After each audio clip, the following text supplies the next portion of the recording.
Estimados alumnos, estimadas alumnas, y hoy día vamos a enfrentar un tema importante, acercarnos a los vasopresores, y decidí en esta clase centrarlo en la norepinefrina, dice el vasopresor que más usamos. Tenemos que la clase va a estar centrada en los efectos cardiovasculares de la norepinefrina.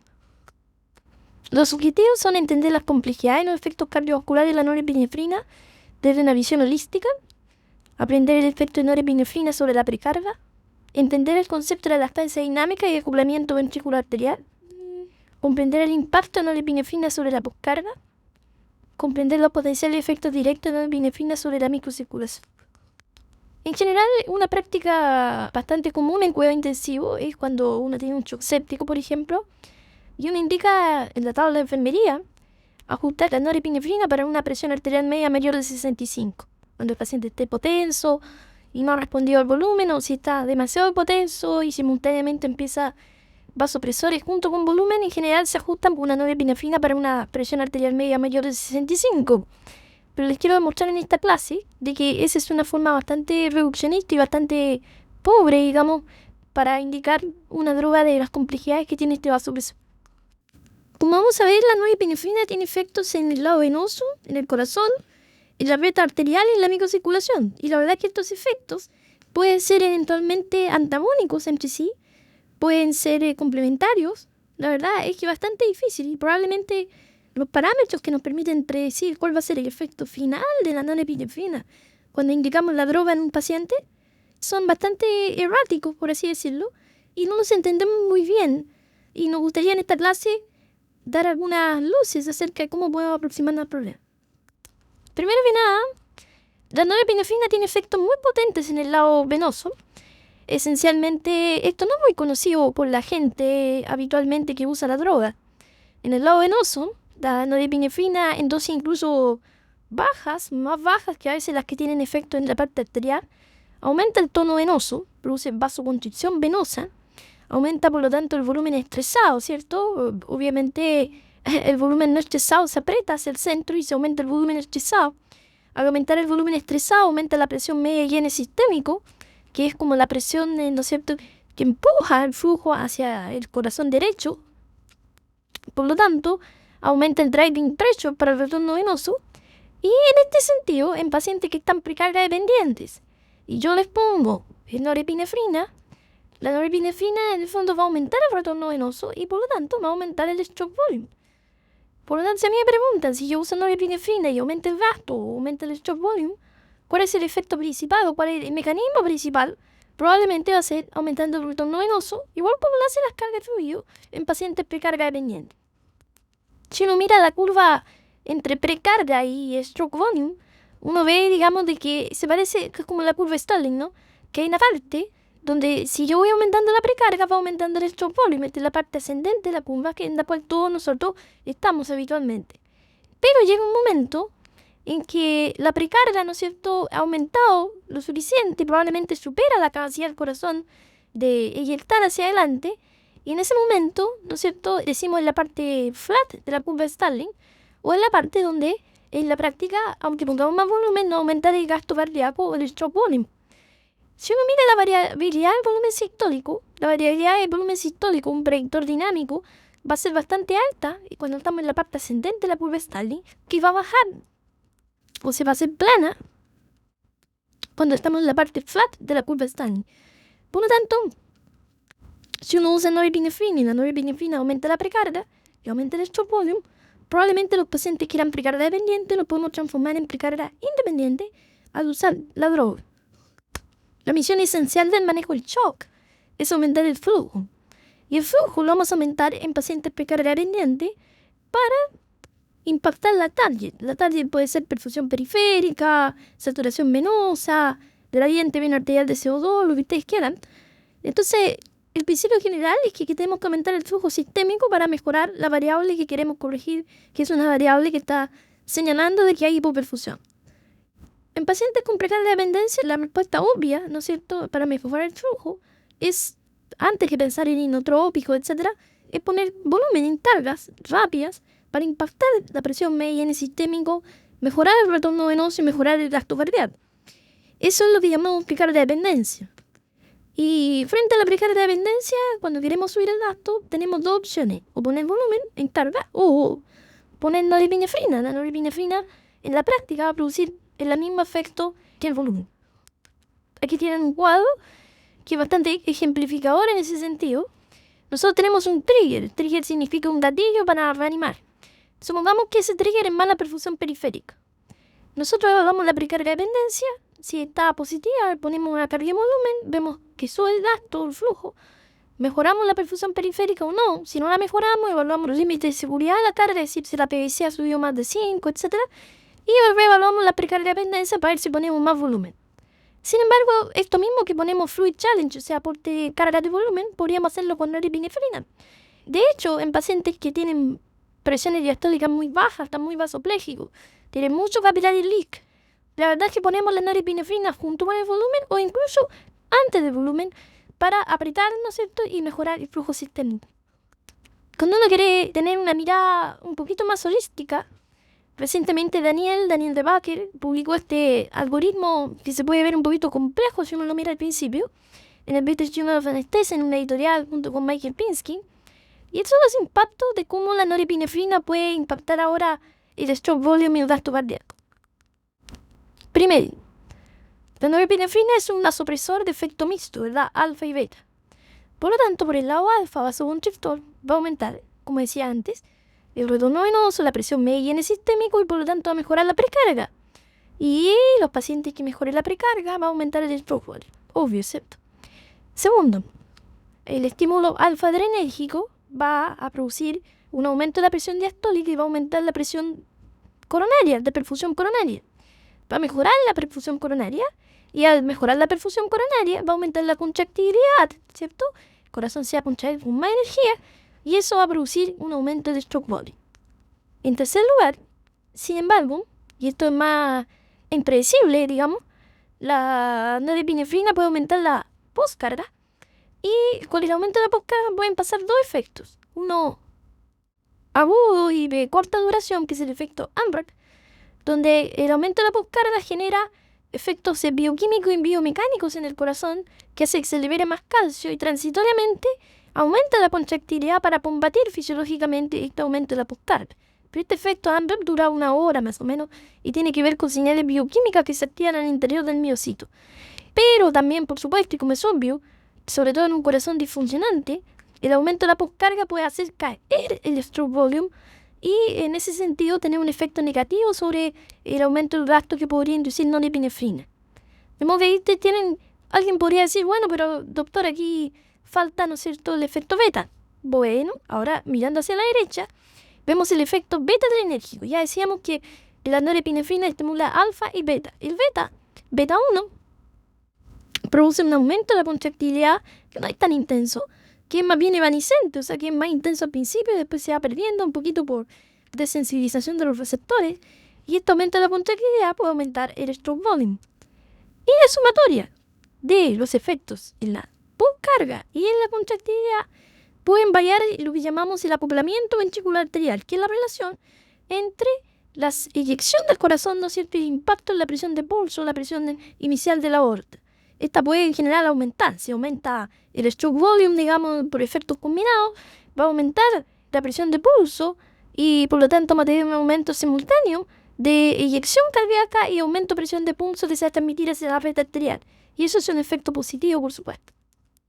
En relación a la norepinefrina y el tono arterial, la verdad es que si hay mucha vasoconstricción en la red arterial, eso puede ser delictivo para el corazón porque puede aumentar la postcarga, como es obvio, en el trabajo cardíaco. Sin embargo, si el tono está bajo, el paciente está con baja resistencia, puede ser indispensable para mantener una presión arterial media y una presión de perfusión. La red arterial, hay gente que podría pensar que es una especie de cañería. La verdad es que no es una cañería. O sea, sí, es una cañería, pero tiene una parte elástica, que es la aorta y la grande paso, y la parte muscular, que son las arterias más periféricas, digamos. Y la red arterial, viva, dinámica, transforma el flujo, digamos, pulsátil que recibe la aorta en un flujo más continuo que da la presión arterial media y la presión de perfusión. De modo que siempre hay que entender de que la red arterial tiende a modular el impacto del stroke volume sobre el sistema, ¿no es cierto?, del flujo y arterial y la presión. Por lo tanto, lo que llamamos arterial load o tono arteriano por carga es la sumatoria de toda la resistencia o, claro, bien digo resistencia a la eyección, se supone, digamos, y que se adapta a la eyección cardíaca. Y eso está dado por la sumatoria del juego entre las arterias elásticas, que son las grandes arterias, como la aorta, etc., y las arterias musculares periféricas, ¿no es cierto?, que van modulando. Ustedes ven que cuando inyecta el corazón, el stroke volume, dependiendo de la complacencia aórtica, se dilata la aorta y después se contrae. Y eso crea un flujo pulsátil que se va avanzando, se enfrenta a la reflexión del flujo en las bifurcaciones de la arteria y eso comanda finalmente cuánto flujo llega y cuánto aumenta. Si la reflexión es mucha, si hay mucha rigidez en las bifurcaciones, esto puede impactar en la poscarga y disminuir el stroke volume. Pero bueno, dejemos eso de lado. Y finalmente se llega a la arteria de distribución, a las arterias musculares que tienen tono, tienen resistencia y que van modulando. El flujo pulsátil del principio se transforma después en un flujo continuo, ¿no es cierto?, a través del sistema. El juego entre la eyección cardíaca y las arterias complacientes o elásticas como la aorta y el flujo continuo de las arterias periféricas se podría explicar por el modelo de Wien-Kessel. Wien-Kessel arriba se le imaginó esto. Hay un canal donde va pasando agua. Hay una casa que se está incendiando. El bombero necesita tener agua para apagar el incendio. Entonces ponen una bomba en el canal y esta bomba pulsátil, ¿no es cierto?, saca el agua del canal en forma hidráulica y la mete a un reservorio. Y el reservorio, como ustedes ven, finalmente está en un nivel superior al de la manguera y por lo tanto va entrando flujo a la manguera en forma continua. Y ese es el sistema. Entonces, esto es lo que pasa en el corazón. O sea, la bomba que el corazón eyecta y se produce un efecto pulsátil en la aorta que genera como una especie de reservorio y posteriormente este flujo pulsátil se transforma en un flujo continuo, después las arterias ya más pequeñas, digamos, cuando ya se pasa a este reservorio. Este fenómeno, yo en general no soy muy dichado para la física, no es mi fuerte, pero hasta yo lo entiendo, digamos, este es el fenómeno que se llama de Wien-Kessel, que fue el que describió este juego entre las arterias de complacencia y las arterias de resistencia en el sistema vascular. Hay un concepto que es muy interesante también, que es el de la elastancia arterial dinámica. Esto fue descrito como la relación entre la variación de la presión de pulso y la variación del volumen sistólico. Si yo latido voy aumentando, variando el volumen sistólico, yo espero que se traduzca en presiones de pulso. Por supuesto, cada vez que inyecta el corazón, ¿no es cierto?, el volumen sistólico, el stroke volume, esto impacta en la aorta, digamos, la aorta se dilata y se genera una especie de presión de pulso, que es la diferencia entre el pico, que es la presión sistólica, y la baja, que es la diastólica, hasta tener la nueva. Entonces, tiene que haber un acoplamiento entre lo que inyecta el corazón, digamos, y el efecto en la presión pulsátil en la extensión de la aorta. Cuando es perfecto, o sea, el stroke volume produce un equivalente cambio en la presión de pulso, decimos que la elastancia dinámica es 1. Pero, y esto es un parámetro interesante, digamos, porque en el fondo habla del acoplamiento entre ventrículo arterial, es decir, el ventrículo eyecta y cómo esto se recibe en la aorta, digamos. Acoplamiento ventrículo arterial. Vamos a ver un ejemplo en la próxima diapositiva. Cuando el sistema arterial, esto no es tan fácil de explicar, digamos, pero yo espero que lo entiendan, si no lo podemos discutir en los foros. Cuando el sistema arterial está vasocontraído, es decir, está rígido, más rígido de lo normal, yo eyecto el stroke volume, el volumen sistólico, y se enfrenta a un sistema apretado, rígido. Y por lo tanto la presión dentro del sistema aumenta, o sea, obvio, ¿no es cierto? O sea, si yo tengo una manguera, digamos, que está rígida, pegada, de plástico indilatable, y yo le meto un chorro de agua, la presión dentro del sistema aumenta porque no se puede dilatar. Pero si pongo una cosa así como una pluma que se dilata, la presión no aumenta. Eso es, digamos. Entonces, si el sistema está muy vasocontraído, la variación de la presión de pulso va a ser mayor que la variación del volumen sistólico. Esto es una elastancia dinámica mayor a 1. Aquí en este caso, este ejemplo de la izquierda tiene 1,93. Por lo tanto, un discreto aumento, como se ve en la curva de stroke volume, va a generar grandes aumentos de presión dentro del sistema arterial, de presión de pulso, y eso puede aumentar la poscarga. A la derecha, imaginen un paciente que está vasodilatado. Entonces, la arteria está así floppy. Entonces, yo le tiro stroke volume y la presión no sube, porque en el fondo el stroke volume se dispara y está tan dilatado el sistema que no logra aumentar la presión dentro de la manguera. y por lo tanto la presión no sube porque está demasiado, así como diciendo, como un elástico vencido, por así decirlo. Eso es lo que producen los vasodilatadores. Entonces yo puedo aumentar el stroke volume y no se va a traducir en un aumento de la presión de pulso. Eso es cuando un paciente está muy vasodilatado. Entonces, ahí en este caso, ustedes miran en la estancia dinámica, la diferencia entre variación de presión de pulso y variación de presión sistólica, y es 0,77, es decir, es una baja elastancia dinámica. Esta es una forma de ver, por supuesto, el acoplamiento ventricular arterial. Esta figura se la pedí prestada, digamos, a Michael Pinsky, gran fisiólogo cardiovascular, quizás el mejor del siglo XX, en intensivo, digamos, desde el punto de vista cardiovascular duro, no es shock, y sabemos que ahí es Max Harry One. Pero la gente es lo mismo, pero dibujado de mejor manera. Ustedes ven que al medio de la curva del medio, la elastancia dinámica es cuando aumentos del stroke volume, ¿cierto?, producen aumentos en el fondo simétricos, por así decirlo, de la presión de pulso. El sistema está adaptado, hay un buen acoplamiento ventricular arterial. Cuando produzco vasoconstricción por uso excesivo de vasopresores, va a aumentar el stroke volume un poquito, pero puede aumentar mucho la presión de pulso porque la elastancia dinámica está aumentada, ¿cierto? Y esto puede generar grandes aumentos de presión, incluso tanto que repercute en aumenta la resistencia, que deteriora el trabajo cardíaco porque el corazón ya no puede contraerse contra tanta presión en el sistema. Al revés, si uso vasodilatadores a la derecha, ustedes ven que la curva se baja y la elastancia dinámica disminuye y por lo tanto puedo aumentar grandemente el stroke volume y la presión de pulso aumenta poco. Por eso es que si yo, por ejemplo, pongo una carga de volumen en un paciente y no estoy midiendo, escuchen bien por favor, vean la diapositiva varias veces si no entienden. Si no estoy midiendo el gasto cardíaco y yo entonces, lo único que tengo, pongo carga de volumen, sé que está precarga dependiente, y yo no puedo mirar el gasto, si aumenta o no, pero puedo mirar la presión de pulso. Puede que, si la elastancia dinámica está baja, yo produzca, porque no lo sé, lo adivino, lo predigo, no puedo medirlo, porque no tengo medición de gasto. Yo puede que el flujo sistémico, un gasto, haya aumentado el stroke volume, pero que no produzca aumento de la presión porque hay una elastancia dinámica baja, y ese factor yo no lo sé. Al revés, puede que de repente yo ponga volumen y la presión suba alto, la presión de pulso, pero puede que el stroke volume no haya subido tanto. ¿Cuál es la relevancia de eso? La relevancia es que lo que yo quiero cuando pongo carga de volumen es subir el stroke volume. Entonces, si yo quiero predecir si el stroke volume subió o no el volumen sistólico mirando la presión de pulso, me puedo equivocar. Me puedo equivocar porque puede que, depende cuánto sube o no, depende de la elastancia dinámica. Entonces, por eso es que el concepto es importante. Es importante, ha sido propuesto hace poco, todavía no sabemos realmente si este concepto en el tiempo va a cambiar las cosas, todavía es difícil de medir, digamos, pero es un concepto que me gustaría que fueran meditando. Aquí tenemos un gráfico también de Michael Pinsky, donde es muy lindo porque ve la relación más completa ahora entre el stroke volume y la presión de pulso, el acoplamiento ventricular arterial o los cambios de la elastancia dinámica.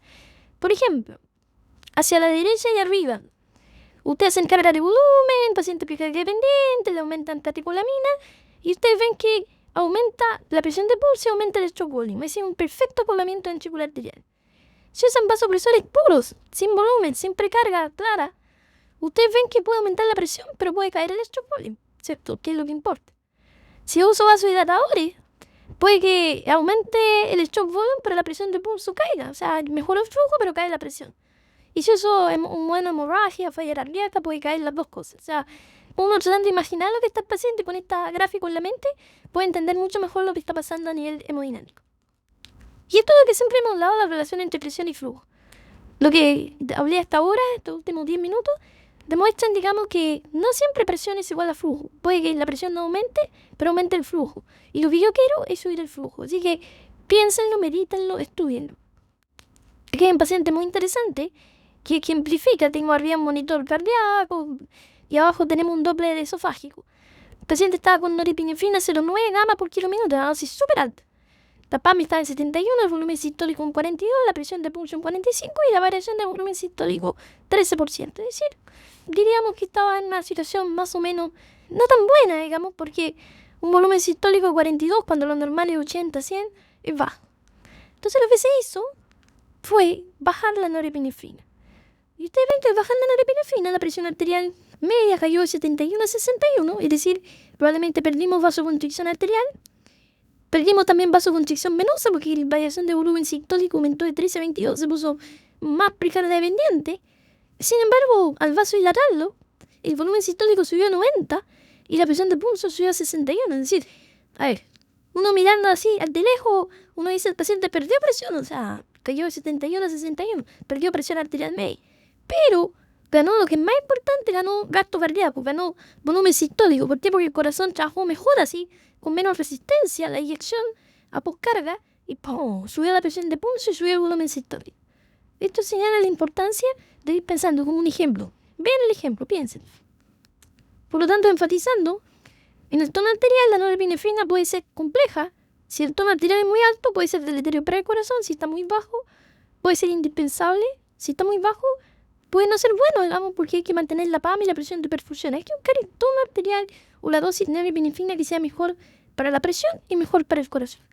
Entonces parece lógico, entendiendo estas complejidades, ponerle a la enfermera use norepinefrina para una PAM mayor de 65, no parece simplista. Da lo mismo que ella diga entonces 65, 75, 85. En términos de poscarga, la verdad es que no.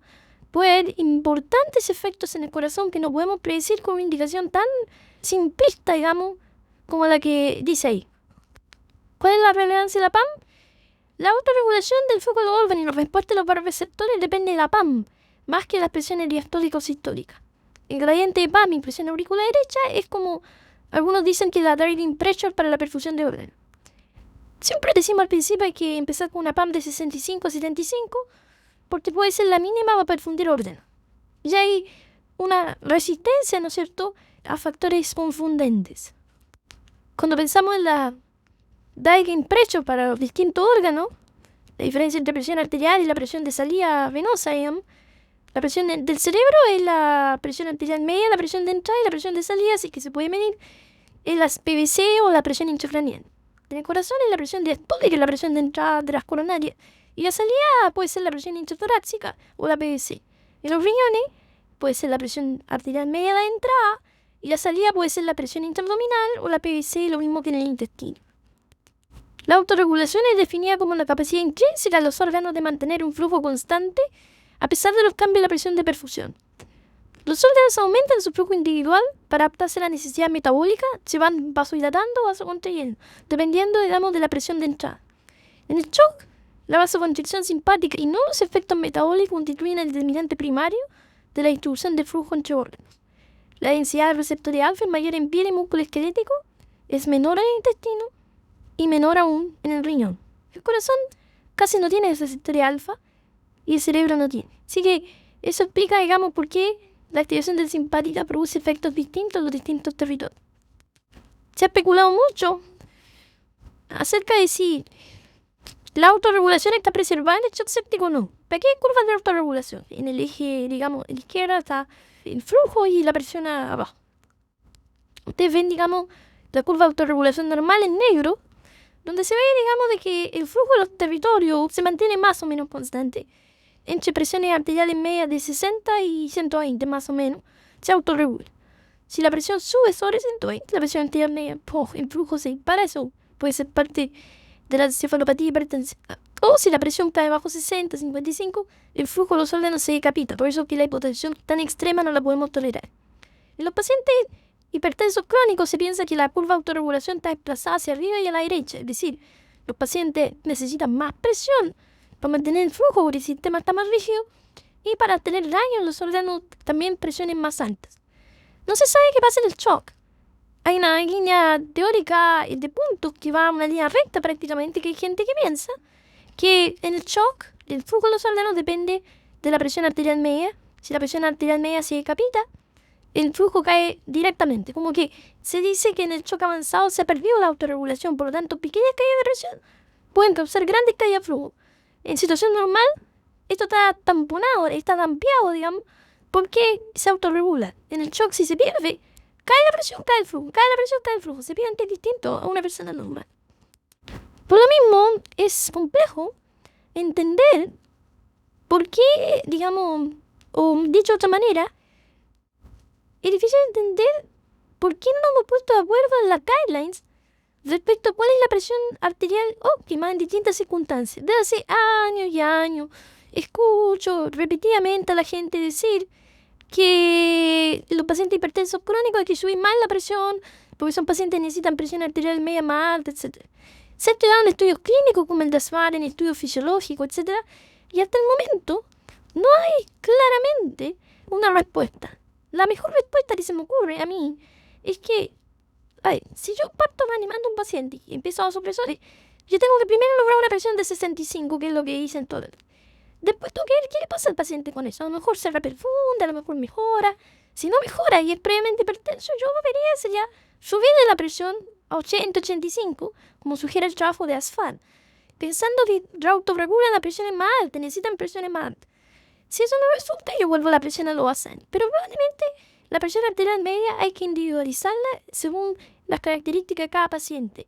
Y no hay one size fits all. O sea, que una presión sirva para todo. No, hay que individualizar la presión según los pacientes. También es muy importante entender que cada vez que yo me muevo creativo y digo, voy a subir la presión con vasopresores porque el paciente es hipertenso y sigue hipoperfundido, al subir la presión probablemente voy a subir el flujo de algunos órganos, como el cerebro y el riñón, pero voy a bajar el de otros, por donde selectivamente la vasoconstricción que estoy produciendo con la norepinefrina va a ser mayor en algunos órganos más vulnerables, como la piel y el intestino. Por lo tanto, la distribución que logro de flujo es distinta, sube la presión, sin duda. Pero a algunos órganos los perjudico y a otros órganos les logro mejorar el flujo. Por lo tanto, hay que ser muy cuidadoso cuando uno sube los vasopresores. Puede dejar daños en algunos órganos. Por lo tanto, cuando pienso en una presión arterial óptima, tengo que pensar en las comorbilidades del paciente. Si es hipertenso crónico, si tiene enfermedad cerebrovascular, si tiene aterosclerosis avanzada, si tiene enfermedad renal crónica. Y en esos pacientes quizá, yo podría subir la presión arterial en forma transitoria y ver qué pasa, pero asumiendo que hay riesgo, por supuesto. Si yo ya he decidido que quiero una presión arterial media más alta porque el paciente tiene estas características, ¿cómo lo hago? Lo podría lograr con más fluido o con más vasopresor. En general, los fluidos es una pésima idea, porque los fluidos en general no suben la presión en forma significativa después de la primera reanimación. Los vasopresores, hay varios. Está la norepinefrina, que lo usamos. La epinefrina, que no usamos porque tiene demasiada estimulación cardíaca. Y los análogos de vasopresina, que tienen bastantes complejidades. Todavía la información científica es insuficiente para tener una posición clara si realmente son un aporte o no. Pero lo que sí es seguro es que los análogos de la vasopresina, como son en el fondo vasoconstrictores puros sin efecto inotrópico, pueden hacer caer el gasto cardíaco. Y yo jamás los usaría sin una medición de gasto cardíaco directa y continua. Y por supuesto siempre pensar en la toxicidad de la resucitación. Con fluido yo voy a producir sobrecarga de volumen, edema pulmonar, hipertensión intraabdominal, y con vasopresores la carga adrenérgica, arritmia, isquemia, hipoperfusión regional. De modo que tengo que ser muy cuidadoso con los vasopresores. Bueno, la microcirculación es otro tema. Hasta ahora hemos hablado de la parte arterial, del corazón, de la parte venosa. La microcirculación es mucho más compleja. Hemos hablado antes de que la microcirculación es el órgano más dañado en el shock séptico, en donde se concentra el core de la fisiopatología. Y debemos ser cuidadosos, digamos, con la microcirculación. La microcirculación no la podemos medir, no la podemos evaluar. Hay investigación en microcirculación a través de mirarla de abajo de la lengua, etc. Con video microscopio, bedside. Pero aquí se concentra la fisiopatología del shock séptico. ¿Y qué pasa con los vasopresores ahora? Se ha intentado evaluar el impacto de la droga vasoactiva en la microcirculación. Vasopresores, inmunodilatadores, vasodilatadores. Pero a ver que no hay efectos selectivos en la microcirculación, varía mucho la respuesta. Puede haber efectos sistémicos locales no deseados. Por lo tanto es complejo. Durante algún tiempo estuvo de moda decir, la droga vasoactiva puede mejorar el flujo microcirculatorio. Pero es que estamos en un momento en que eso es dudoso, digamos, porque no sabemos exactamente cómo medir los efectos. Y la evaluación en vivo de la microcirculación es un fenómeno que todavía está en el campo de la investigación. Miren esta diapositiva. Esto es a la izquierda, en sombreado, digamos, esa columna, es la microcirculación. Y decimos que hay un driving pressure de la microcirculación. Nos referimos que hay una diferencia entre la presión de entrada a la microcirculación, que es el esfínter precapilar, y la presión de salida, que sería la presión venosa, digamos, si piensan así la presión venosa central que impacta hacia atrás. Hay la presión a la salida y una presión a la entrada. La diferencia entre la presión de entrada y la presión de salida es la driving pressure. Si yo uso un vasoconstrictor puro, puede pasar esto. Yo subo la presión arterial sistémica, la presión arterial media, pero aprieto tanto el esfínter precapilar, que está justo ante la microcirculación, que amputo el flujo. Entonces va a tener la paradoja de que, subí la presión, bacán, bueno para la microcirculación. No. Porque está vasoconstrayendo también el esfínter, que es como la válvula de entrada a la microcirculación. Y el flujo de la microcirculación se va a hacer. En cambio, si uso un vasodilatador, como están en la diapositiva, ustedes ven que interesante, ¿no? Yo puedo, al vasodilatar, pierdo presión arterial. La presión arterial media puede caer, qué sé yo, a 75, 60. Sin embargo, el esfínter precapilar, la válvula antes de entrar a la microcirculación, se dilata. Por lo tanto, la presión de entrada es mayor. Y entonces el driving pressure para la microcirculación es mayor. Y voy a tener, paradojalmente, menos presión arterial media, pero mejor flujo microcirculatorio. Eso pasa, digamos, en el tema. En el lado venoso no me voy a referir, porque eso ya se refiere a vasodilatadores. Pero ciertamente, bueno, un segundo. Cuando la presión venosa central está alta por enfermedades, por distintas cosas, si yo uso un vasodilatador y bajo la presión venosa central, un vasodilatador venoso, o preferentemente como la nitroglicerina, ustedes ven, digamos, que al bajar la presión venosa, la presión de salida cae y por lo tanto la driving pressure mejora. Este es un mundo por explorar todavía. Los investigadores que han enfrentado el tema de qué pasa con la droga vasopresora y la microcirculación, como Arnaldo Dubin, han demostrado que hay gran variabilidad. Estos son algunos gráficos de trabajo de Arnaldo. La verdad es que hay pacientes que tienen mala microcirculación de base, que yo le subo la presión y mejora, porque predomina el aumento de la presión sistémica sobre la vasoconstricción local. Y hay otros pacientes que cuando parte este trabajo y subió la presión de 65, ¿cómo se hizo? Los pacientes partieron con una presión arterial media de 65. Le subió la noradrenalina durante 1 hora hasta 75 la presión, después hasta 85. Y vio qué pasó con la microcirculación. Ustedes ven que pacientes que tenían mala microcirculación, lo que se ve a la izquierda en el eje de la X, digamos, son índices de flujo microcirculatorio. Veamos por favor el gráfico de la derecha, el índice de flujo microcirculatorio capilar.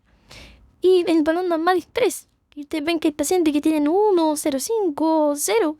Esos pacientes con la norepinefrina, cuando le subimos la presión a 75 y 85, tendieron a mejorar el flujo. Los que partieron con peor microcirculación de base. En cambio, vean que hay unos pacientes que cae el flujo.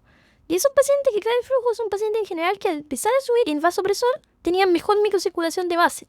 Por lo tanto, la caída del flujo microcirculatorio, digamos, se puede producir en pacientes que tenían normal porque le subí demasiado, le apreté el esfínter precapilar. O sea, cuando subo el vasopresor y digo, voy a mejorar el flujo microcirculatorio, algunos pacientes los puedo beneficiar, algunos pacientes los puedo perjudicar, y como no lo puedo medir, estos son estudios hechos en investigación, digamos, esto no está disponible en la UCI normal. Todavía entonces no podemos decir nada de esto, excepto que puede ser peligroso. Y que es mejor no hacerlo si no está midiendo, digamos, directamente lo que está pasando. Que este es el trabajo de Tofts, que yo critiqué duramente en su momento, no sé, yo ahora hice un trabajo de menor calidad. Ahora este me gustó más, este gráfico sobre todo, que hizo lo mismo de Dubin en el fondo, pero estas son índices de proporción de vaso perfundido en la microcirculación. Subió la presión de 65, 75, 85 y lo bajó a 65. Y ustedes ven la variación, cómo le mejora, le empeora. Es errático, ¿cierto? O sea, un cafar aquí impredecible. A algunos pacientes les sube la microcirculación, a otros les baja, pero terrible. Y así. O sea, por lo tanto, no podemos decir nada de esto, solo que es peligroso en sí. ¿Cuál es nuestra estrategia? Nosotros en general en nuestro grupo lo que hacemos es que cuando no hemos podido corregir la perfusión con fluidos, porque el paciente se hizo precarga independiente, porque tuvo problemas de seguridad por el fluido, miramos los vasopresores. El paciente está con un vasopresor de base porque tiene un shock séptico por definición. Y en general lo que hacemos es que, como dice acá, los pacientes previamente hipertensos, les subimos la presión a 80-85 durante 1 hora o 2 horas y miramos qué pasa. Si las cosas mejoran, seguimos con esa presión. Si las cosas no mejoran, bajamos la presión a 65 para no crear daño. Y en todos los demás pacientes en general, mantenemos la presión arterial media en 60-65, que es lo que se recomienda que él lo haga. Mensajes finales. La norepinefrina es una droga compleja cuyos efectos finales sobre el flujo tisular dependen de la interacción de efectos en la precarga, contractilidad, postcarga, acoplamiento ventricular arterial y microcirculación. Me iba a botar diciendo. Cada vez que modificamos la dosis de norepinefrina se producen cambios relevantes en distintos determinantes de la función cardíaca que pueden ser favorables o desfavorables. El concepto de la estancia dinámica puede ayudar a entender la relación entre el aumento del shock volume inducido por la norepinefrina y el impacto en la presión del pulso, en realidad, y también eventualmente en forma indirecta en la presión arterial media. La PAM es un parámetro insuficiente para titular adecuadamente la norepinefrina y los efectos de la norepinefrina sobre la microcirculación son difíciles de predecir técnicamente. Gracias.